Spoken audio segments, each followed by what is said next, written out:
નમસ્કાર મિત્રો, પેરના ન્યૂઝમાં આપનું સ્વાગત છે। ખેડા જિલ્લાના પોલીસ દ્વારા તૃતીય એસપી ક્રમ 2025 ફાઇનલ મેચ રમાઈ। નડિયાદમાં ઉત્તર સંડા ખાતે ખેડા જિલ્લા એલસીબી એસઓજીની ટીમ અને વડતાલ પોલીસ વચ્ચે ફાઇનલ મેચ રમાઈ હતી। વડતાલ પોલીસ એલસીબીએ પરાસ્ત કરી શાનદાર જીત મેળવી સમગ્ર જિલ્લાના પોલીસ વિભાગે ઉત્સાહભેર એસપીએ કપમાં લીધો ભાગ। ખેડા જિલ્લા પોલીસ દ્વારા રમત ગમત સમુદાયને સાથે સંકળાયેલા સંબંધોને પ્રોત્સાહિત આપવામાં હેતુથી તૃતીય એસપીએ કપનું આયોજન કરવામાં આવ્યું હતું। શારીરિક અને માનસિક સ્વાસ્થ્યને પ્રોત્સાહન મળે તે હેતુથી ટુર્નામેન્ટનું આયોજન કરવામાં આવ્યું હતું। ટુર્નામેન્ટ જિલ્લાના યુવાનો પોલીસ કર્મચારીઓ એક મંચ પર લાવવાનો પ્રયાસ કરેલ। રમતોમાં માધ્યમથી એકતા અને સ્વસ્થ સ્પર્ધાને પ્રોત્સાહન મળે, યુવાનોને રમતગમતની ભાવનાઓ વિકસે તે હેતુથી આ યોજના નડિયાદ તાલુકાના ઉત્તર સંડા ગામે રમાઈ હતી। એસપી કપ ટુર્નામેન્ટ ખેડા જિલ્લાની તમામ પોલીસ વિભાગની ટીમોએ આમંત્રિત કર્યા હતા। ખેલાડીઓ હાજર રહ્યા હતા। રિપોર્ટ રવિ સાતુ લિંબાસી। તમને અમારા સમાચાર પસંદ આવ્યા હોય તો like, share, bell icon, comment અને સબસ્ક્રાઈબ કરો। તમામ મારા પોલીસ ભાઈઓ બહેનો પરિવારજનો, આપણે છેલ્લા 3 વર્ષથી દર વર્ષે અલગ અલગ સ્પોર્ટ્સનું આયોજન કરીએ છીએ। ક્રિકેટની આપણી ટુર્નામેન્ટ છે, વોલીબોલની પણ આપણે કરેલી છે, ટગ ઓફ વોર। આનો મુખ્ય હેતુ એ છે કે તમે બધા આપણી જે સ્ટ્રેસફુલ લાઈફ છે એમાંથી થોડો અલગ ટાઈમ સ્પોર્ટ્સ માટે કાઢી અને ફ્રેશ થાવ, મેન્ટલી અને ફિઝિકલી ફિટ બનો અને આપણી જે ડ્યુટી છે, આપણું જે પરફોર્મન્સ છે તે વધારે ને વધારે સારું કરી શકો અને લોકાભિમુખ બનો એ માટેના પ્રયત્નો છે।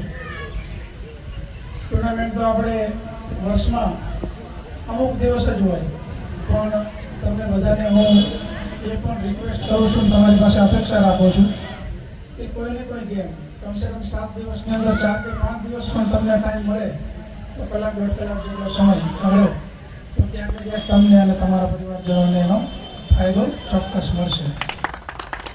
આ આપણે ત્રીજી ક્રિકેટ ટુર્નામેન્ટ હતી, એમાં આગળની મેચ જોવાની તો મને ટાઈમ નહોતો મળ્યો, પણ ફાઇનલ મેચ જે છે એ તમામ બોલ શાંતિથી નિહાળી શક્યા, ખૂબ એન્જોય કર્યું અને કોઈ પણ ગેમ હોય એમાં દરેક ટીમના કોઈને કોઈ પ્લસ પોઈન્ટ, માઇનસ પોઈન્ટ હોય અને એ આજે જોવા મળ્યું। દાખલા તરીકે ફર્સ્ટ બેટિંગ એલસીબી એસઓજીની હતી તો એમાં રમવાલ અને હિરેન આ બે વ્યક્તિએ મોટે ભાગે બાજી સંભાળી લીધી અને ખૂબ સારું પરફોર્મન્સ બંને બતાવ્યું। એ રીતે જ્યારે વડતાલની ટીમનો વારો આવ્યો ત્યારે એમાં પ્રિયાંક શરૂઆતમાં જ બચી ગયો અને પછી એણે ખૂબ સારું પરફોર્મન્સ બતાવ્યું અને એ તો મતલબ પ્રોફેશનલ પ્લેયર જેવું એનું કામ છે, એટલે એમાં કોઈ શંકાનું સ્થાન નથી। પણ એ પછી નરેન્દ્ર અને પ્રશાંત બરાબર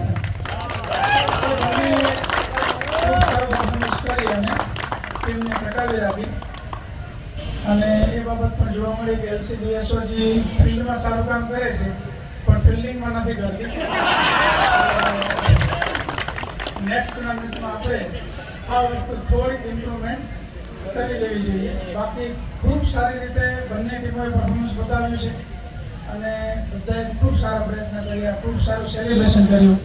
આફ્ટર ઓલ આપણે અહીંયા હાર જીત તો બરાબર છે, કોઈ એક વ્યક્તિ જીતવાનું છે, બીજું હારવાનું છે, પણ હાર જીત થયા બાદ પણ તમે સ્પોર્ટ્સમેન સ્પિરિટ બતાવી અને જેણે પણ સારું પરફોર્મન્સ બતાવ્યું છે, પછી હારેલી ટીમ હોય કે જીતેલી ટીમ હોય એને તમે એકબીજા લોકો અભિનંદન આપતા હતા, સેલિબ્રેશન કરતા હતા। દાખલા તરીકે ધર્મપાલ છે એ રનરઅપ ટીમમાંથી હતો, પણ તમે બધા એને ખભે ઉચકી અને સેલિબ્રેશન કર્યું તો એ પણ આનંદની વાત છે। બસ આ જ રીતે આપણે ટીમ વર્કથી ફિલ્ડ વર્કમાં પણ કામ કરી અને સારું પરફોર્મન્સ બતાવીએ એવી તમામ પાસેથી અપેક્ષા। Thank you.